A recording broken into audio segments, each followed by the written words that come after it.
cantando morada, diz, no louvor que eles entoaram, que Ele me deu uma capa, um pouco de vinho, me deu direção, me amou, me deu cajado, não, pôs um anel no meu dedo, tirou o medo, novas sandálias e disse: vai. E aí, continuação, diz assim: e eu me despedi dos meus. Então, quem ouviu aquela palavra foi um filho. Você já ouviu essa palavra? Eu não vou pregar sobre missões hoje, não. Mas você já ouviu essa palavra? Você lembra quando Jesus falou com você? Você lembra quando Ele encontrou você na tua estrada para Damasco? Cada um de nós aqui teve uma estrada para Damasco. Ainda que sejamos casados com os nossos cônjuges, ainda que não sejamos casados ainda, mas Ele nos encontrou na nossa estrada para Damasco. Cada um de nós Ele encontrou de uma forma. Eu, por exemplo, Ele encontrou dentro de um carro tendo overdose. E Ele me encontrou lá. E Ele disse para mim assim: Alexandre, olha o lugar onde a gente se encontrou. Você hoje tem duas opções. A primeira delas, você me diz sim, me aceita como teu único e suficiente Salvador, e no meu tempo eu vou te usar, e você vai ser uma bênção. Essa foi uma direção. A outra direção Ele disse, a outra opção que você tem, você me diz não, eu me retiro, e para ti não há mais salvação. Eu estava com uma parada cardiorrespiratória pelo uso de cocaína. O que você acha que eu respondi para ele? Aleluia! Glória a Deus! Aleluia! Ele é bom. Mas nós precisamos compreender isso. Quando eu e André viemos para essa igreja, nós havíamos estado em outras igrejas aqui na cidade de Santos. Mas nas outras igrejas onde nós estivemos, nós não nos sentimos parte como nós nos sentimos aqui. E quando a gente chega numa casa nova, a gente vai analisar a casa. Você compraria uma casa sem antes olhar para ela? Compraria? Quem já comprou casa aqui? Faz assim. Quem não comprou ainda, levanta a mão agora. Em nome de Jesus, o Senhor vai te abençoar e vai te dar a casa. Amém? Eu estou com a mão levantada porque eu creio que Ele vai dar a vida. Mas você compraria uma casa sem antes olhar para ela? Sem visitar os cômodos? Sem visitar no dia de chuva? Você compraria uma casa sem visitar no dia de chuva? Compraria? Sem ver como ficaria a rua, se há lago ou não há lago, quantas goteiras tem dentro da casa? Você compraria uma casa de olho fechado? Não, então a gente veio para cá e a gente olhou. E nós nos sentimos à vontade. Nós nos sentimos parte. E aí um dia o pastor Samuel perguntou para mim: pastor, o que o senhor tem achado da igreja? Eu falei: pastor, eu gostei muito da igreja. Porque a igreja tem palavra, a igreja tem comunhão, tem lugar para adoração, a igreja tem ordem, a igreja tem o Senhor. Isso é bom. Por quê? Porque toda casa bem organizada, ela precisa ter liderança. Toda casa bem organizada, ela precisa ter um pai. Uma casa sem um pai, ela cai na desordem. Ela está fadada a ter problemas seríssimos por conta da ausência paterna. Eu quero pegar a palavra de Deus hoje para você, falando a respeito de uma crise que tem sido instaurada no nosso país há décadas. Só que nós estamos vendo a consequência dessa crise nos dias atuais.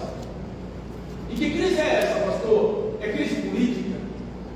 Desculpa, não. Apesar de estarmos passando por um momento da política muito difícil, não é só uma crise política. Pastor, é uma crise financeira? Também não. Mas é a maior crise que uma nação pode passar. E que crise é essa? A crise da paternidade. Essa é a maior crise que uma nação, que uma casa, que uma família pode passar. É a crise da paternidade. E hoje eu quero convidar você a caminhar comigo na palavra de Deus. Você vai abrir a sua Bíblia, eu vou pedir para você, não feche, apesar que tem uma abençoada sentada lá, ó, e ela vai passar aqui, ó, todos os versículos que eu falar. Amém? Amém. Glória a Deus por isso. Então abra a sua Bíblia no livro de Malaquias. Você sabe onde está o livro de Malaquias? Na Bíblia. Amém? Você sabe onde está? Está onde? É o último livro do Antigo Testamento. Irmão. Antes de Mateus, você volta aí umas páginas, dependendo da Bíblia que você tem. Se for uma Bíblia assim um pouquinho mais antiga, você vai ter aí provavelmente umas 4 folhas em branco entre Malaquias e Mateus, e você vai encontrar Malaquias. E o versículo que eu quero de Malaquias é o versículo, capítulo 4 e versículo 5. Os últimos 2 versículos do livro de Malaquias. Você pode ficar de pé, você pode ficar sentado. Pastor, eu posso ler sentado? Pode, irmão. Não muda. Mas a igreja tem o hábito de, ao lermos a palavra de Deus, permanecermos de pé. E isso é bom. Faz exercício, né? Circula o sangue. Se a mensagem estiver um tanto monótona, o que eu acho que não vai acontecer, mas começar a te dar som, você pode levantar. Você pode levantar a mão, dar glória a Deus, você pode saltar, você pode levantar. Por quê? Porque onde há o Espírito de Deus, ali há liberdade. Nessa casa nós temos liberdade de adorar como somos. E cada um de nós é diferente um do outro. Ninguém adora igual aqui. Então seja você. Porque é isso que é maravilhoso estar em casa. Sabe o que é? Porque em casa a gente não precisa fingir que a gente é. Se tem alguém que conhece bem você, é teu pai, tua mãe, sabe quem você é, sabe que você não é fácil, mas ele te ama mesmo assim. Eu também não sou, não. Mamãe acredita, mas ela me ama, papai me ama do jeito que eu sou. Você encontrou aí Malaquias, capítulo 4, versos 5 e 6. Diz assim: vejam, eu enviarei a vocês o profeta Elias antes do grande e terrível dia do Senhor. Ele fará com que os corações dos pais se voltem para seus filhos e o coração dos filhos para seus pais. Do contrário, eu virei e castigarei a terra com maldição. Forte, né, irmão? Mas agora eu quero que você, ainda de pé, abra sua Bíblia no Evangelho segundo escreveu Lucas, o evangelista Lucas, que não era discípulo de Jesus, não andou com Jesus, tá? Esse evangelista aí não andou com Jesus, não. No capítulo de número 1 do Evangelho de Lucas, e o versículo de número 17. Você encontrou aí? Bem? Está escrito no Evangelho segundo escreveu Lucas, capítulo 1, verso 17: e irá adiante do Senhor no espírito e no poder de Elias, para fazer voltar o coração dos pais a seus filhos, e os desobedientes à sabedoria dos justos, para deixar o povo preparado para o Senhor. Amém. Podeis aceitar. Vai.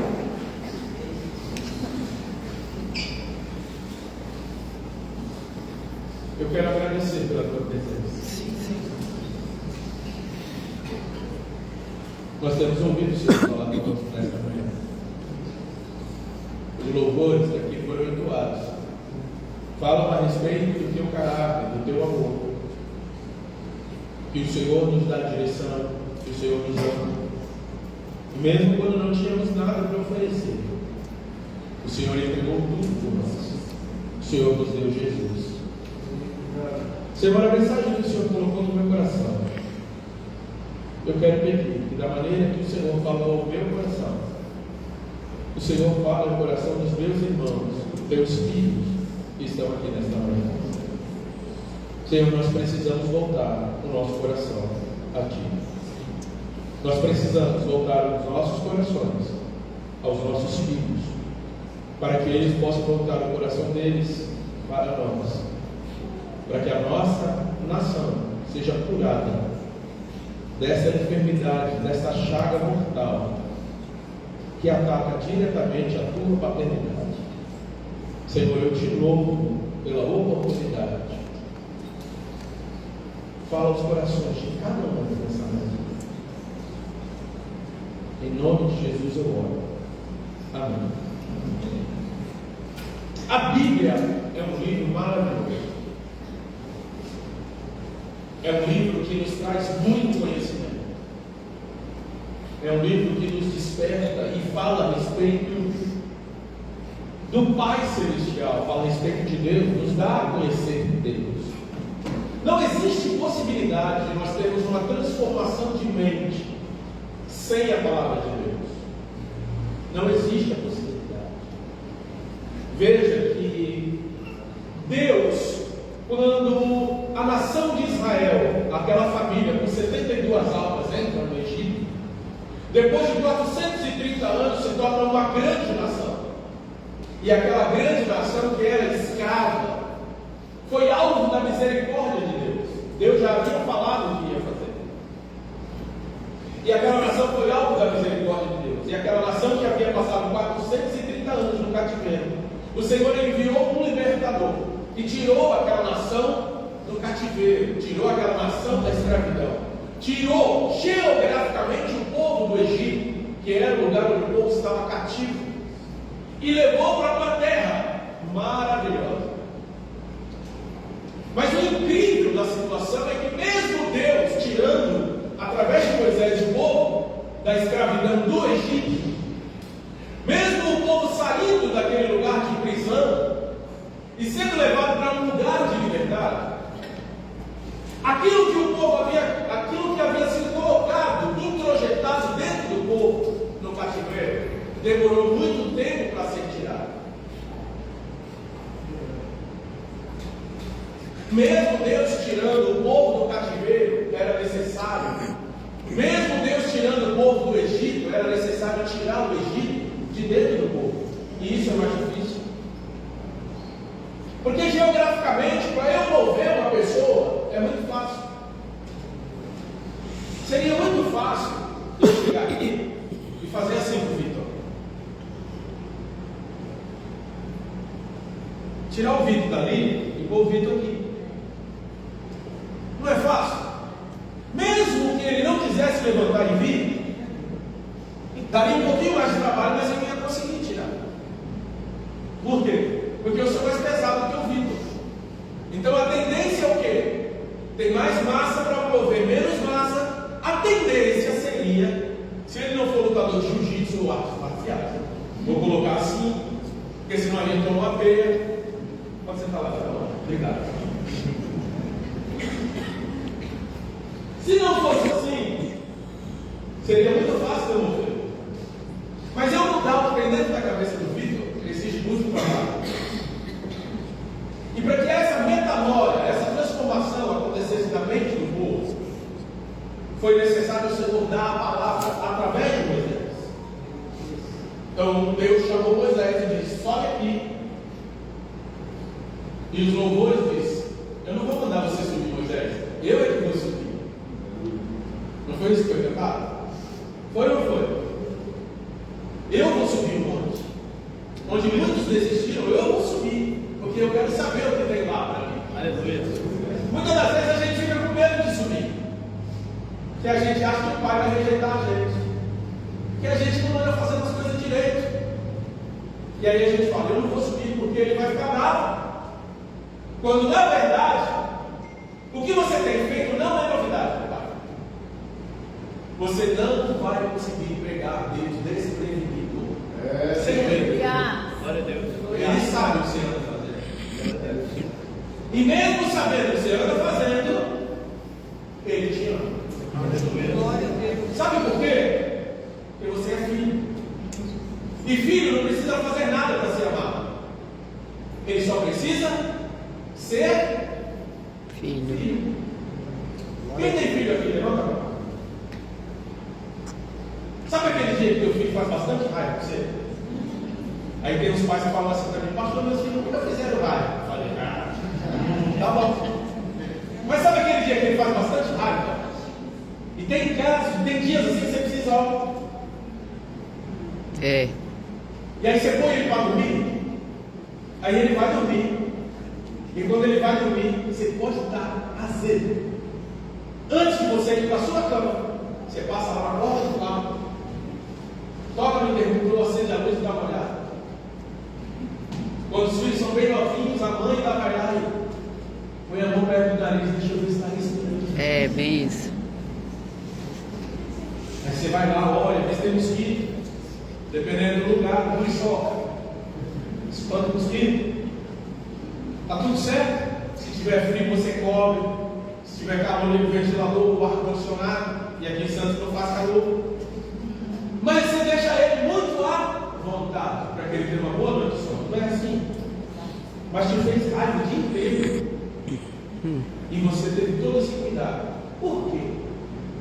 Que ama. Simplesmente porque é teu filho. Filho. Glória a Deus. Você está conseguindo entender? Aleluia. Glória a Deus. Obrigado, Pai. Não importa o que você fez. Não importa o que você está fazendo.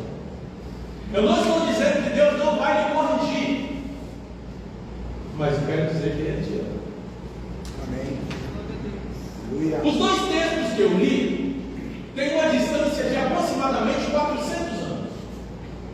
Algumas pessoas dizem, alguns estudiosos dizem que entre Malaquias e o Evangelho de Marcos, alguns dizem que foi o primeiro Evangelho escrito, mas entre Malaquias e o surgimento de João o Batista, algumas pessoas dizem que houve um período de 400 anos aproximadamente. Por isso que eu falei que algumas Bíblias mais antigas, ela tem 4 folhas em branco entre Malaquias e Mateus, e essas 4 folhas em branco apontam exatamente para esse período, que é chamado de período interbíblico, ou seja, o período no qual Deus não falou com a nação de Israel através de profeta, durou aproximadamente 400 anos. Mas veja que o último texto, capítulo 4, versos 5 e 6 do livro de Malaquias, fala a respeito de algo extremamente necessário para que a terra não fosse amaldiçoada. Era que o coração dos pais se voltasse para os filhos, e o coração dos filhos voltasse para os pais, para que a terra fosse sarada. Depois desses 400 anos, o próximo profeta que surge, o último profeta do Antigo Testamento, como é que é, pastor? O último profeta do Antigo Testamento, como era o nome dele? João o Batista. Por quê, pastor? Porque depois de João vem Jesus. Com Jesus se inaugura o tempo da graça. Então, o último profeta do Antigo Testamento é João o Batista. E quando o Senhor fala com os pais de João, diz que aquele menino que nasceria viria no mesmo espírito, na mesma unção do profeta Elias, e ele iria adiante do Senhor, adiante de Jesus, no espírito e no poder de Elias, para fazer voltar o coração dos pais a seus filhos. Se o Senhor precisa fazer algo voltar, quer dizer que aquele algo não está mais ali. Saiu, foi para outro lugar, deixou de ser a prioridade. E o Senhor fala que o Senhor iria fazer voltar. Eu quero falar com você sobre a crise da paternidade, porque a paternidade não começou na terra. O primeiro pai não foi Adão. Não, pastor, não. A paternidade ela começa no céu. Ela também não começou nem no tempo e na história humana, mas ela começou na eternidade. Por quê? Nós podemos dizer que toda a paternidade do universo ela deriva de Deus. Vamos ler Tiago, capítulo 1, verso 17. Tiago 1, 17.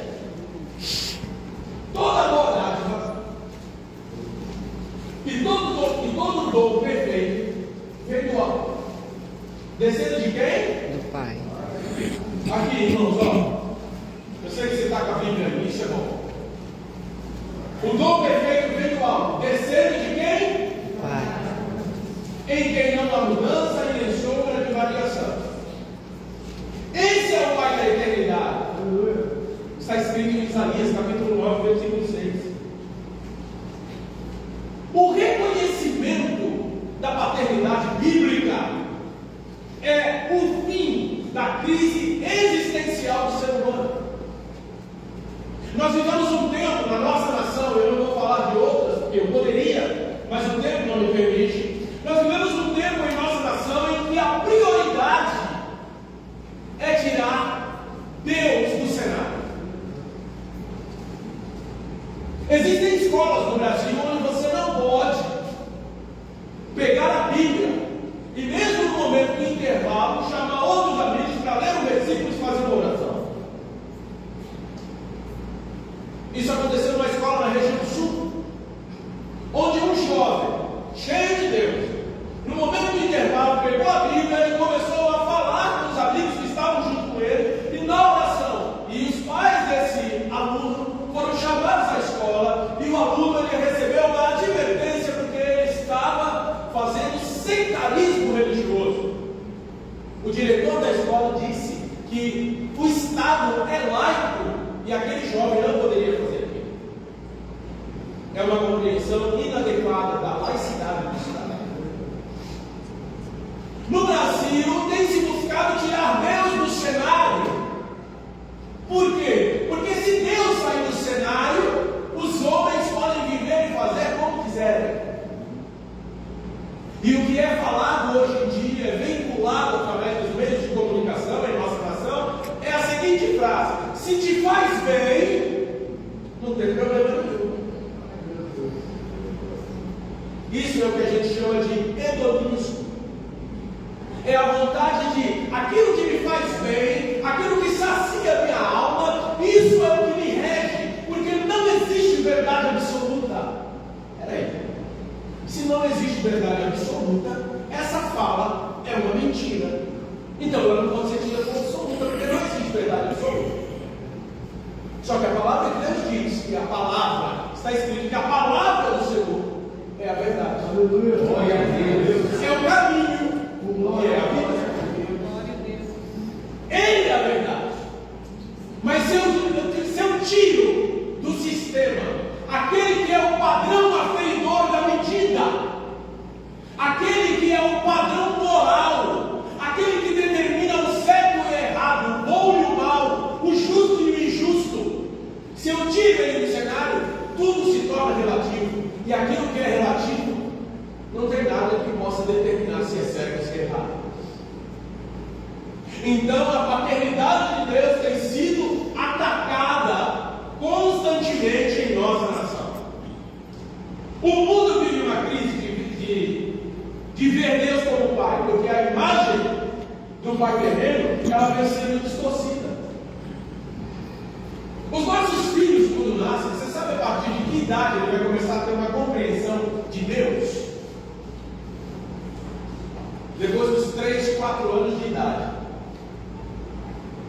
Antes dessa idade, tudo o que os nossos filhos entendem a respeito de Deus é no relacionamento que ele tem entre pai e filho. O Deus dos nossos filhos, quando eles estão na mais tenra idade, somos nós. Nós somos a referência, nós somos o padrão, nós somos aquele que dá a direção, nós somos aquele que afirma a identidade dos nossos filhos. Então eles não conhecem Deus, eles nos conhecem. Mas diante de uma crise que nós estamos vivendo, onde, aí ele trouxe os dados para poder basear a mensagem que eu quero compartilhar com você, que eu compartilho com você nessa manhã. Mas pastor, a palavra, a mensagem tem que ser baseada na palavra. Concordo com você em gênero, número e grau. Mas é necessário nós compreendermos que a palavra, ela é atualíssima. Glória. Aleluia. Você entende isso? Amém. Aleluia. A ideia de que eu preciso só da Bíblia para viver, irmão, isso é isso não condiz com a verdade. Não, pastor, não. Porque Jesus, sendo Jesus, além da palavra que ele conhecia muito bem, porque ele mesmo era a palavra, ele também conhecia as suas responsabilidades com a nação. A ponto de quando inquiriram ele se era lícito pagar tributo a César, ele disse o seguinte: pega a moeda. Pegaram a moeda. Ele perguntou, e ali naquela ocasião juntou os herodianos e os fariseus, dois partidos que nunca estavam juntos, mas naquele dia, para poder pegar Jesus, se juntaram. Muitas das vezes os inimigos se juntam para te derrubar. Mas descanse. Aleluia. Você tem Pai. Glória a Deus. Jesus respondeu: de quem é a efígie que está na moeda? E aí eles disseram: é de César. Jesus respondeu: vai a César e a Deus o que é? Eu quero fazer uma pergunta para você nessa manhã. Qual é a efígie? Qual é a figura que está estampada no teu coração? É a figura do mundo e as suas preocupações? Ou é a figura do Pai Celestial? Porque a figura que domina o teu coração dita o lugar onde você, como tesouro, vai ser armazenado. As moedas que tinham a efígie de César eram levadas para o tesouro de César, mas a moeda que tinha a efígie do Deus eterno é armazenada no tesouro do eterno. Glória a Deus. Veja só esses dados que eu trago para você. Veja a crise que nós temos no nosso país. Esse ano que nós estamos chamando de 2025, até o presente momento, cerca de 65 mil crianças nascidas no Brasil foram registradas no cartório sem ter o nome do pai. –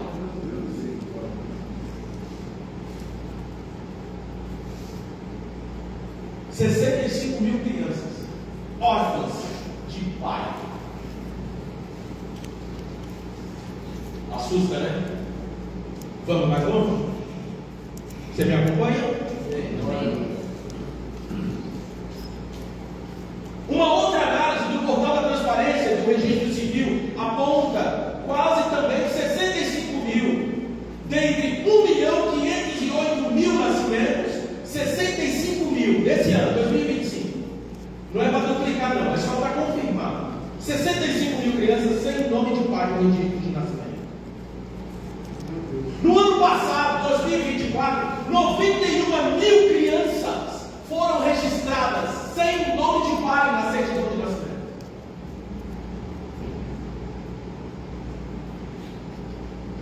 Vamos brincar? Vamos arrumar esse negócio.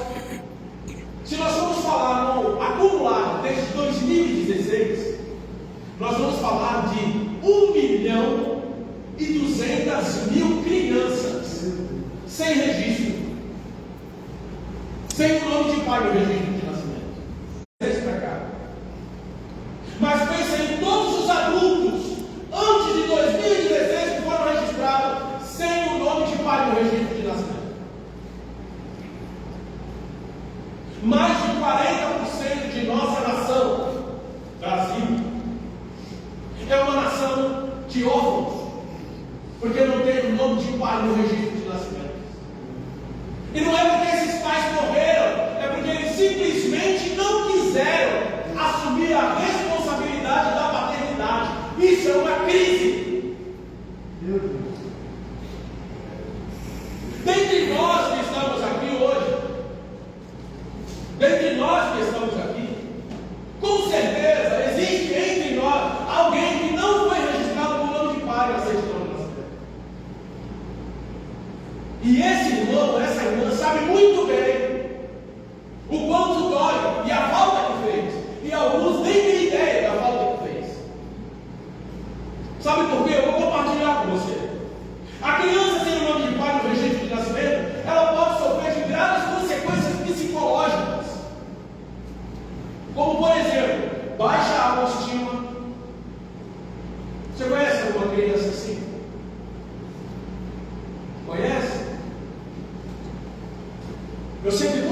isso com os adultos, mas eu quero falar com a criança que está sentada aí. Como é que é isso, pastor? Porque dentro do adulto que está aí tem uma criança que um dia eu fui feliz. Jesus. Valeu. E você sempre se pergunta por que você se sente tão e tão baixa autoestima. Pastor, isso é paradoxal, não, irmão. Essa autoestima não é com L, é com U. Tá? Então não está falando de altura, está falando de personalidade. E a sua autoestima está ó. E sempre foi assim. É aquela pessoa que não sabe dizer não para ninguém. Sabe por quê? Porque ela precisa agradar todo mundo para ser aceita. Isso é um problema que vem da sua infância. Outro problema, nós vamos continuar. Insegurança. É aquela pessoa que acha que tudo que vai fazer nada vai dar certo. Sentimentos de rejeição. Abandono. Existem pessoas que estão na casa de Deus para se relacionar com Deus, um Pai maravilhoso, só que ela não consegue se relacionar com Deus, um Pai maravilhoso, porque o Pai terreno falhou. E ela acha que o relacionamento com Deus vai ser semelhante ao relacionamento com o Pai terreno. Esses dados que eu trouxe para você, inclusive essas consequências psicológicas da vida da criança, esse impacto está ligado ao abandono paterno, seja ele físico ou emocional. Por quê? Porque a ausência paterna prejudica a construção da identidade. Pastor, o que isso tem a ver com Deus? Tudo. Você quer ver como tem tudo a ver? Jesus nasceu. Os anjos cantaram, avisaram os pastores. Vai lá ver, o rei nasceu. Os pastores chegaram lá. Oh, que bonitinho, tá? Entendeu? Foi aquela festa, coral de anjos. Eu acho que é alguma coisa parecida com o que aconteceu hoje aqui. Foi tremendo, sabe? Aleluia. Foi maravilhoso.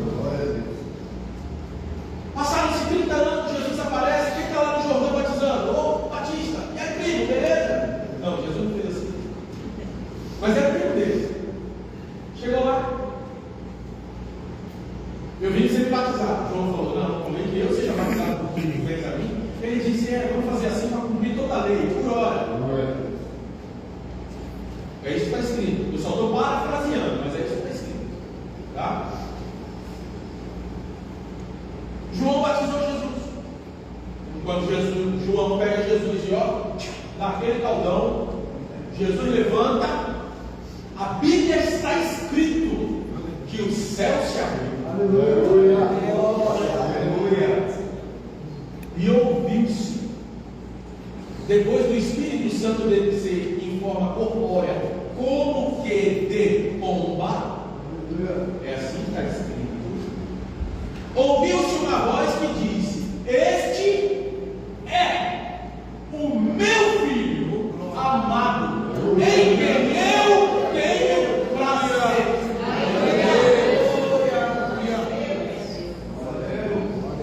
Foi comunicou com toda a humanidade. Aleluia. Esse é meu filho, e quem mexer com ele, mexe comigo. Você entendeu? Eu vou falar de novo, você entendeu? Ele disse assim: ó, esse é o meu filho, e quem mexer com ele, mexe comigo. Pegou a chave? Entendeu? Você tem pai. Você não é órfão.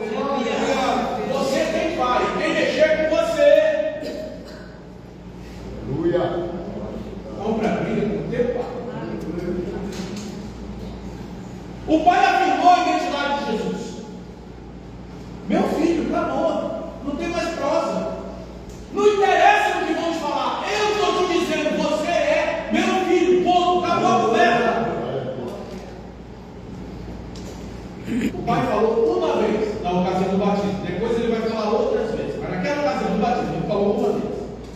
Aí a Bíblia diz que Jesus foi conduzido pelo Espírito ao deserto para ser tentado pelo diabo. E quando chega lá no deserto, primeira coisa que o diabo faz: se tu és o filho de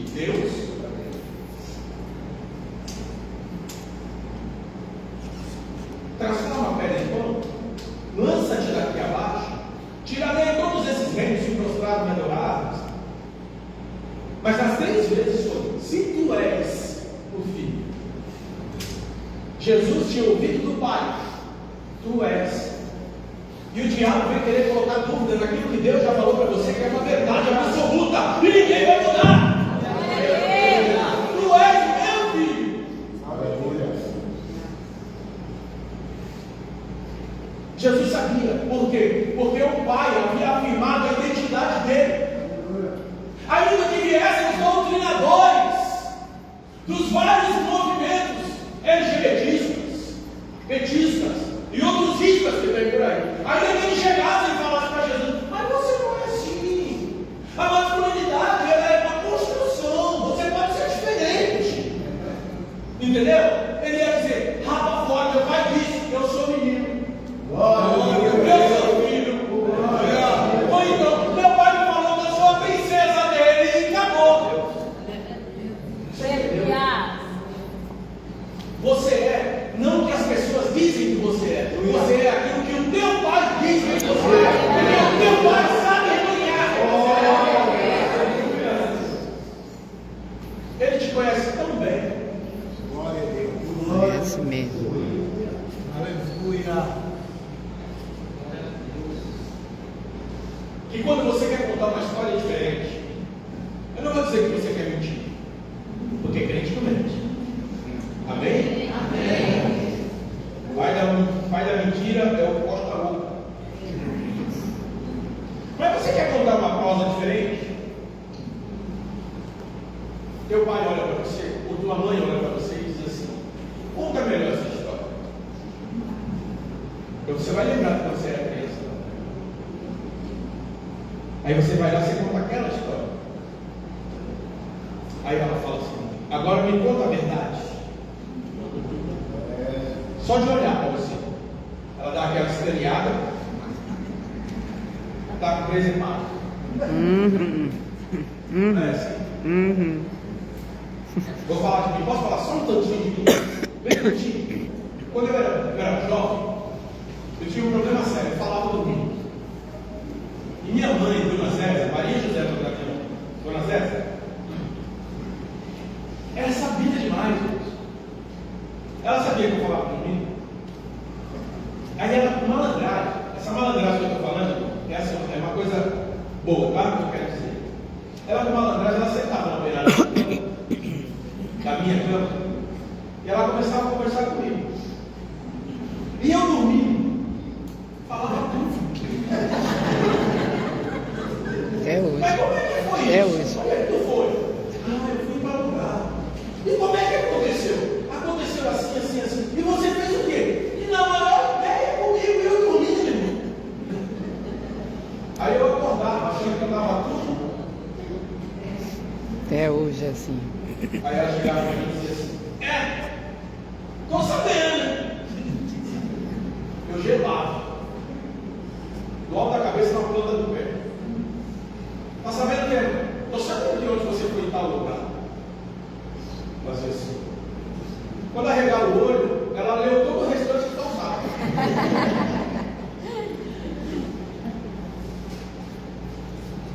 Mãe.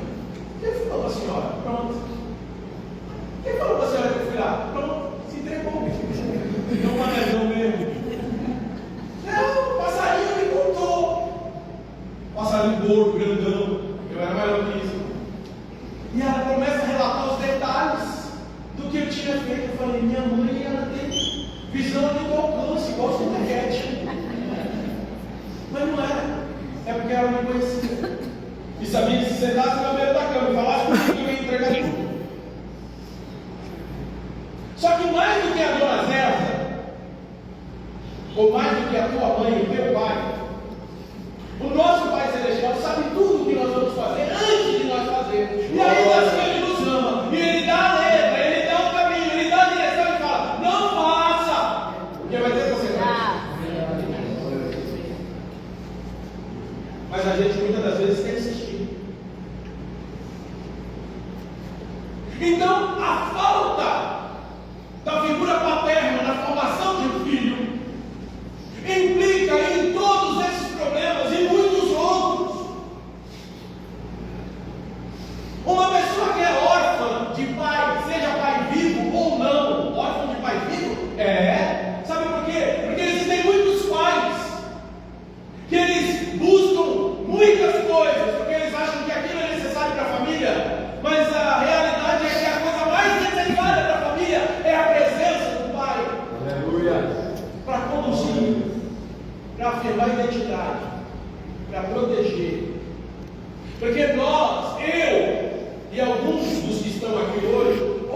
vieram numa geração posterior e alguns poucos de gerações anteriores à minha, nós aprendemos que o pai, ele é o provedor da casa. Não foi assim que a gente aprendeu? Quem aprendeu assim? Deixa eu ver, levanta a mão. É para eu saber quem é mais ou menos da minha idade.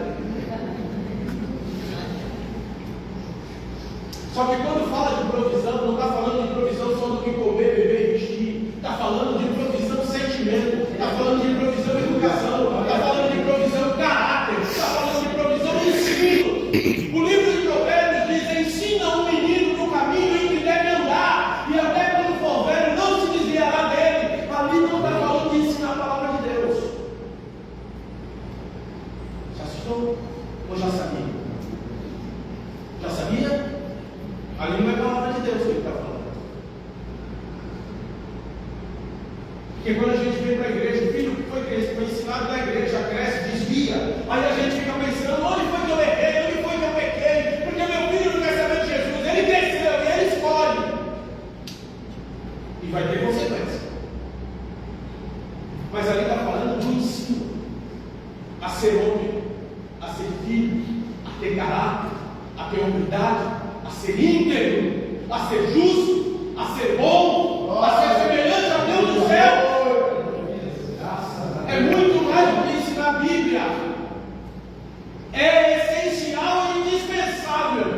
Mas a nossa presença como pai no seio da família é essencial. O bom relacionamento entre pais e filhos é o ideal bíblico. Efésios 6, dos versículos 1 ao 4.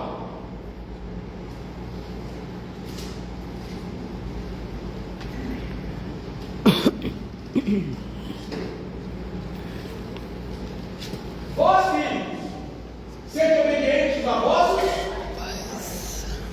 Vós, filhos, tem filho aí? Amém.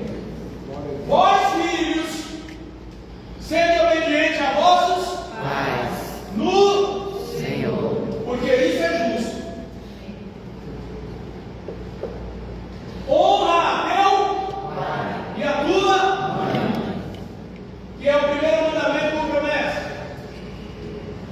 para que diga amém e vivas muito tempo sobre a terra. E vós, pais, levanta a mão, pai aí. Pai e mãe, levanta a mão. Agora, quem ainda não é, mas tem potencial para ser, levanta a mão também. Então, levanta a mão todo mundo. Vós, pais, não provoqueis a ira a vossos filhos, mas criai-os na doutrina e admoestação do Senhor. Tem norma para filho, tem norma para pai. Existem pais que provocam a ira nos filhos quando eles falam: faz o que eu digo, mas não faz o que eu faço.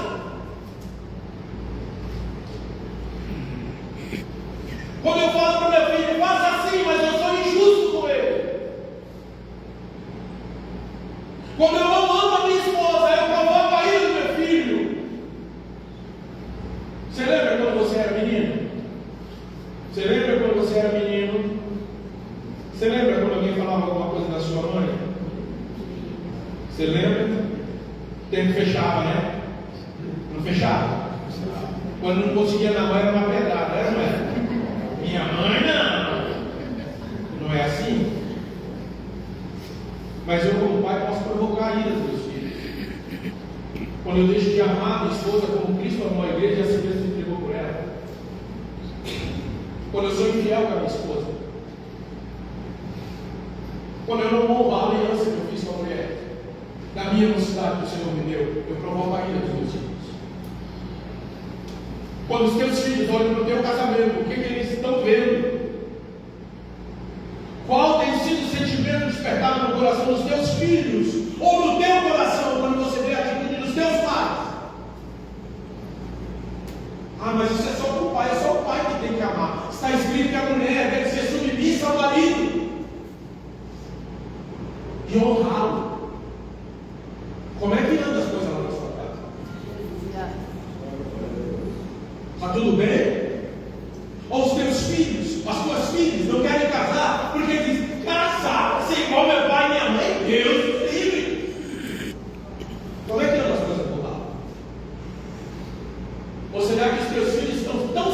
antigos, que eles olham para o teu casamento e eles falam assim: ó, eu não aceito menos do que isso. A tua filha olha e fala assim: ó, eu não quero saber de camarada que seja menos do que meu pai é para minha mãe. Você entendeu, paizão? Que é você que determina quem vai ser o camarada. Você entendeu? Porque você ensinou lá. Ela aprendeu como uma mulher deve ser tratada. O teu filho aprendeu como é que uma mulher deve ser tratada. Você entende que o teu relacionamento é fundamental? As principais coisas terrenas são figuras e sombras das coisas celestiais. Por exemplo, em João 14 está escrito: não se turbe o vosso coração, crede em Deus, crede também em mim. Na casa de meu pai há muitas moradas. Se não fosse assim, eu não teria dito: vou preparar-vos lugar. E se vou preparar-vos lugar, isso quer dizer que o quê? Que eu voltarei e vos levarei para mim mesmo. A casa do pai tem ordem aqui. E é só figura da casa celestial que nós vamos habitar. Outra figura, o próprio pai. Em Hebreus 12, a partir do verso 7, está escrito que o Senhor é pai e ele repreende até todo aquele que recebe por filho.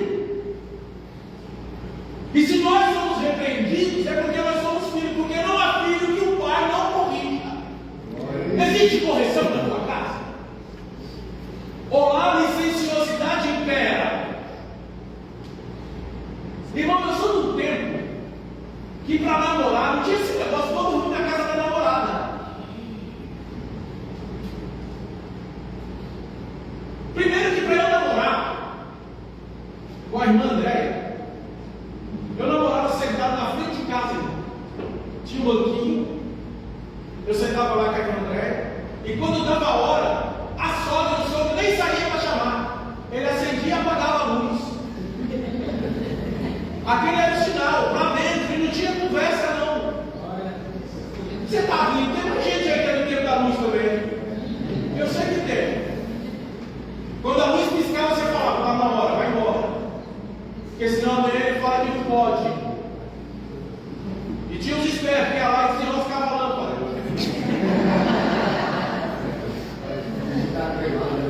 Para passar mais tempo. E o sogrão estava só. Porque o pai cuida. Porque o pai zela. E quando eu falava: posso sair para passear com ela? Vai. Mas é para estar aqui em tal hora. Sabe qual era a hora de chegar em casa? 10 horas da noite, irmão. E aí se atrasasse muito, não saía mais. Nós estamos vivendo um tempo que não tem mais regra. E os pais precisam voltar para a sua posição. Porque casa que não tem regra é uma casa em desordem.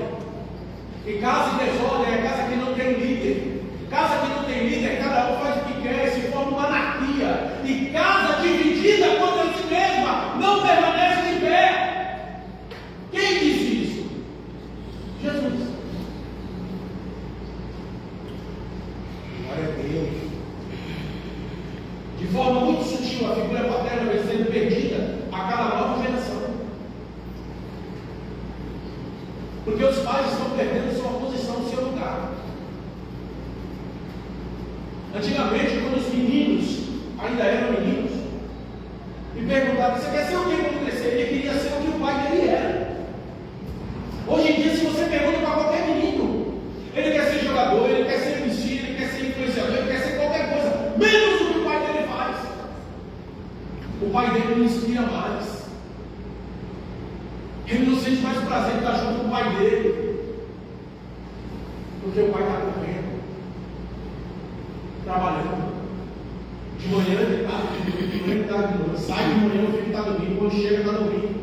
Porque ele precisa ter o melhor carro, porque ele precisa ter a melhor casa, porque ele precisa colocar na melhor escola, porque ele precisa pagar o inglês, porque ele precisa pagar o balé, porque ele precisa pagar a natação, porque ele precisa pagar isso, porque ele precisa daquilo. E trabalha o pai, trabalha a mãe, e o filho fica na mão de alguém que não é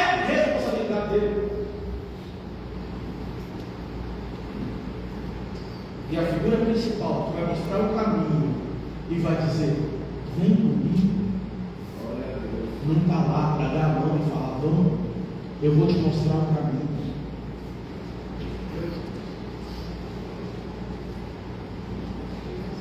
Algumas doenças atuais, como anorexia, bulimia, dependência química, que dizimam as últimas gerações de filhos, podem ser vinculadas diretamente, segundo os últimos estudos da psicologia, ao vazio da figura paterna.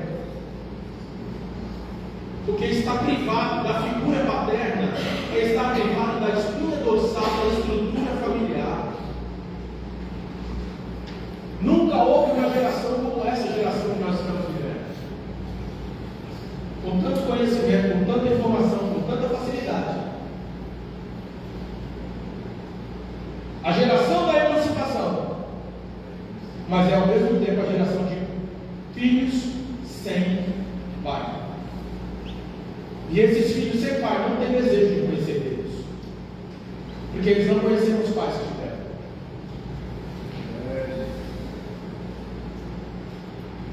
Alguns que não conheceram nem os genitores. Mas essa manhã o Senhor está levantando pais e mães espirituais. Aleluia. Da vida de muitos órgãos que estão aqui. Aleluia. E exercer a paternidade não é ser pai. Exercer a paternidade, exercer a maternidade é mostrar o caminho. E eu vou de novo para o Provérbios 22:6. Ensina um menino No caminho que deve andar. Vamos lá, coral bem bonito. Ensina um menino No caminho que deve andar. no Caminho. Caminho. É no caminho? Ou ensina o caminho? No caminho. No caminho. Sabe o que é no caminho? Vou falar desse para pegar aqui. Dá a mão pro garotão. Vamos ali? Está vendo aquilo ali? Estou vendo, pai. Não faça. Está vendo aquilo ali? Aquilo ali é legal. Aquilo ali pode fazer. Está vendo isso aqui? Isso aqui pode comer. Está vendo isso aqui? Isso aqui não pode. Vai atravessar a rua? Olha para o lado. Respeite os mais velhos. Tenha caráter. Se você for no mercado e tiver troco a mais, nem chega em casa, devolve logo. Não pegue nada que não é seu. Se chegar em casa com uma borracha que não fui eu que comprei, primeira vez você devolve, a segunda você compra uma peia. Você sabe o que é peia, irmão? É isso aí. Mas hoje em dia tem a educação. Como é que fala? Positiva. Como é? Positiva. Como fala, irmão? Crente é uma bênção. Educação o quê? Positiva. Tem que abaixar. Ficar na altura da criança, olhar nos olhos, falar com uma voz mansa e suave. Filhinho do papai, você não pode fazer assim, porque fazendo assim, e aquela prosa. Eu já tinha batido nele já. A minha amiga, eu não sei a sua, e hoje eu estou com ele veio.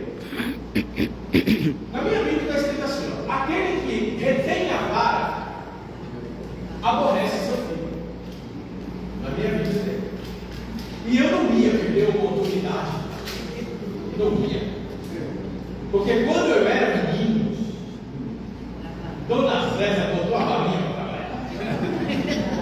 Eu falei: agora é minha vez. E quando Pedro e Tiago aprontavam, Meu Deus. Pedro era crente, irmão. Crente todo. Crente do Deus só? É. Quando ele aprontava, e eu vi o bravo da irmã dele: Pedro! Aí ele chegava perto: aleluia! 2 anos de idade, irmão. Oh, aleluia! Glória a Jesus! Nem falava direito, irmão.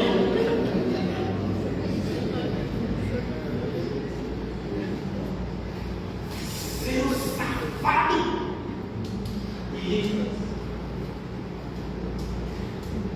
falou só a primeira vez. Quando André pegou a malandragem dele e falou: vai apanhar falando língua estranha. Vai mesmo. Por que André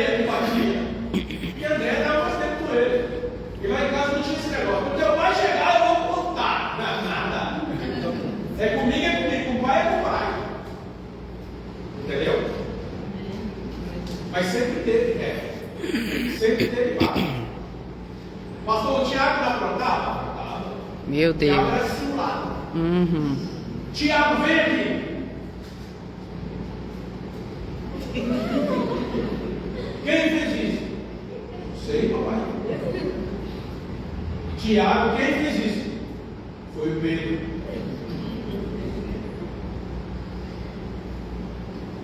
Tome Pedro. Para aprender que caráter é forjado desde a mais desde a infância. A palavra de Deus diz no Evangelho de Marcos, capítulo 3, verso 27. Ninguém pode roubar os bens do valente quando se entra na casa dele, se antes não amarrar o valente e depois disso roubar a sua casa. Muitas famílias, o valente da casa, o sacerdote, tem sido amarrado, tem sido engodado por muitas coisas da vida e tem deixado de prestar atenção na essência que é a família. E quando ele abre os olhos, a família está desestruturada, está ruída. E ele fala: onde eu errei? Quando eu priorizei as coisas do dia a dia, não priorizei o meu maior tesouro. Porque não adianta eu ser pastor e governar bem a igreja se eu falhar com a minha família, porque Paulo diz que aquele que não governa bem a sua própria casa, de modo nenhum terá zelo pela igreja de Deus. Eu quero chamar a equipe de novo. Pode subir que eu estou concluindo, porque a hora já foi embora. Eu achei que eu ia ter mais umas 2 horas para falar. Glória a Deus. E para encerrar, a figura do Pai terreno reflete a imagem do Pai celestial. A pressão do mundo atual tem lançado os pais contra os filhos e os filhos contra os pais. Mas isso já foi previsto nas Escrituras. Escreve ali, marca ali, Miqueias, capítulo 7, verso 6. O equilíbrio é de Deus e o extremismo não. Nós, como pais cristãos, devemos mostrar para os nossos filhos amor, afeto, carinho, atenção. Posso te convidar a ficar de pé, irmão? Mas a gente não pode esquecer, como pai, nós temos que dar direção para os nossos filhos. Glória a Deus. Nós temos que prover o que eles precisam. O salmista no Salmo 127 diz que os filhos são herança do Senhor. Deixa eu falar um negócio para você. E tem pai e mãe aqui que eu acho que não entendeu ainda. Os filhos que você tem não são seus. A bênção, né? Mas é. Não? Cadê meu baterista? Está lá em cima? Como é que são eles? São.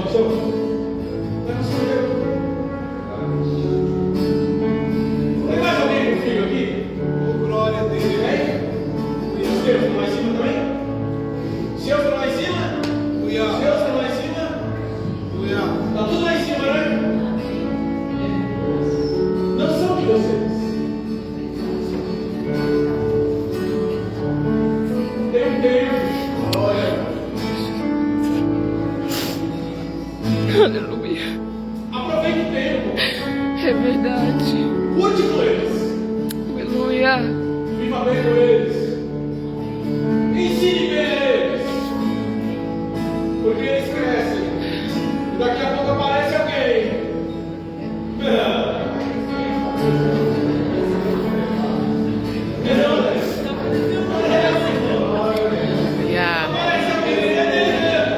Aleluia. Mas não somente isso. O problema não é só o filho. Brincadeira, não. Mas os filhos que o Senhor te confiou foi para que você ensinasse a eles a amar e servir o Pai Celestial. Aleluia. O salmista diz ainda que os filhos são como flechas da mão do valente. Feliz o homem que enche deles a sua aljava. Ele não será confundido quando estiver nas portas. A porta da cidade era o lugar onde os juízes ficavam para determinar o que ia acontecer na cidade. Mas o salmista está falando assim: ó, o filho que você tem não é para você segurar ele, é para você preparar. Amém. Amém. Ela vai ter que atingir o alvo. Hoje ela está na sua mão, mas daqui a pouco ela sai. Quando ela sair, você precisa crer que o que você ensinou foi o suficiente. E Ele vai fazer aquilo que você ensinou. Amém, Jesus. Obrigado, Senhor. Aí a gente chora, irmão. Aleluia. Dá uma saudade. É verdade, Senhor. Deus escolheu. Amém. E eu me despedi dos meus pais, eu queimei as carroças e eu arrumei os barcos no cais. Louvor não é meu negócio, você já entendeu, né? Eles vão te falar tchau, pai. Tchau, mãe. O Senhor me chamou. Eu tenho que ir. Maria um dia perguntou para Jesus, quando ele tinha 12 anos, como é que você faz isso comigo, Jesus? Ele falou, eu estou cuidando das coisas do meu pai. Você não sabe para que eu fui chamado? Eles têm me chamado, você tem me chamado, Deus te chamou.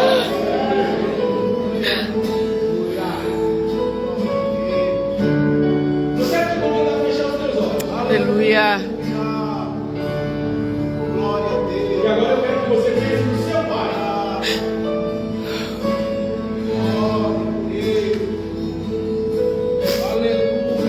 Eu sei que vai ter gente aí que não quer, que não pode nem ouvir o nome pai, que dá urticária. Porque o pai foi um pai horrível, ausente. Foi um alcoólatra, foi um drogado, foi um cracudo. Foi alguém que bebia, que gastava dinheiro na escória, que cuidava de outra mulher, que ofendia a mãe, que espancava você quando chegava em casa e hoje você não consegue falar com Deus. Porque o teu pai falhou no caráter. Mas entenda uma coisa: Deus escolheu o teu pai e a tua mãe para que você pudesse estar aqui hoje. E ainda que ele tenha fracassado em muitos pontos, ei, preste atenção. Continue de olhos fechados, mas preste atenção na minha voz. Ainda que ele tenha sido um péssimo pai, ele não te deve nada. Sabe por quê? Escuta a minha voz. Sabe por quê que ele não te deve nada? Porque você deu certo. Amém. Olha onde você chegou. Olha a família que você tem. Amém, Jesus. Olha os filhos que o Senhor te deu. Aleluia. Você deu certo, filho. Você deu certo, filha. Glória a Deus. Aleluia. Eu tenho ouvido da minha boca, eu te amo. Aleluia. Eu não sabia como te falar. Aleluia. Eu achava que tão somente entregar para você o que comer, o que beber, o que vestir era suficiente. Aleluia. Eu não sabia que eu precisava cuidar dos meus sentimentos. Aleluia. Mas eu quero te pedir perdão hoje. E eu quero que você entenda que o Pai Celestial não é como eu que falei com você. Mas o Pai Celestial, ele é bom. Aleluia. O Pai Celestial, ele é fiel. Glória a Deus. O Pai Celestial, você não vai precisar se calar quando você quiser falar. Ele não vai mandar você calar a boca, mas ele vai ouvir você. Ele vai ouvir os teus sentimentos. Ele vai ouvir o teu coração. E ainda que faltem palavras para expressar o que está na tua alma, ele vai ouvir as lágrimas do teu coração. E ele vai amparar você. Eu quero convidar você a sair do seu lugar e vir aqui à frente. Eu quero orar por você. E você vai vir aqui porque você tem o propósito e o desejo de restaurar a tua aliança com o Pai Celestial, mas também, e através do Pai Celestial, restaurar a aliança com o teu Pai terreno. Vem, eu quero orar. Vem, estou te esperando. Você quer orar comigo? Vem. Glória a Deus.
que você gostaria de falar para o seu pai?